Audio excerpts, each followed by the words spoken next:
நான் வந்து மீஷோவில் ரூபி அட்டிகை வாங்கியிருந்தேன். இது வந்து நெக்லஸ் மாதிரி கூட வியர் பண்ணிக்கலாம், இல்லை அட்டிகை மாதிரி கூட நம்ம வந்து வியர் பண்ணிக்கலாம். இந்த ரூபி அட்டிகை வந்து பார்த்திங்கன்னா நான் மீஷோவில் ஆர்டர் பண்ணும்போது எப்படி இருந்ததோ குவாலிட்டி சேம் குவாலிட்டி தான் வந்து டெலிவர் பண்ணும்போதும் இருந்துச்சு. இதை நான் வந்து கொஞ்ச நாள் முன்னாடியே வாங்கிட்டேன். இப்போ வரைக்குமே இதோட கலர் வந்து ஃபேட் ஆகலை, ஸ்டோனும் வந்து ஃபேட் ஆகாமல் அப்படியே இருக்குது. குவாலிட்டி ரொம்பவே நல்லா இருந்துச்சு.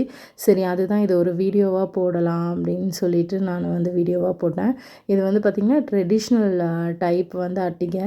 இது வந்து பார்க்குறதுக்கு ரொம்பவே அழகாக இருந்துச்சு. நம்ம வியர் பண்ணும்போது சாரீக்கு இதுக்கெலாம் வந்து ரொம்பவே சூப்பராக இருக்கும். இதோட ப்ரைஸ் வந்து 200 ருபீஸு. டிஸ்கவுண்ட்டில் வந்து 192 ருபீஸ்க்கு போட்டிருந்தாங்க. நான் வந்து ஆன்லைனில் பே பண்ணதுனால எனக்கு வந்து 189 ருபீஸ்க்கு வந்து கொடுத்துருந்தாங்க. உங்களுக்கு இந்த வீடியோ பிடிச்சிருந்தா லைக் பண்ணுங்கள், கமெண்ட் பண்ணுங்கள், ஷேர் பண்ணுங்கள். மறக்காமல் மலர் கார்த்திக் சேனலை சப்ஸ்கிரைப் பண்ணிவிட்டு அந்த பெல் ஐக்கானையும் கிளிக் பண்ணிவிடுங்க. தேங்க்யூ.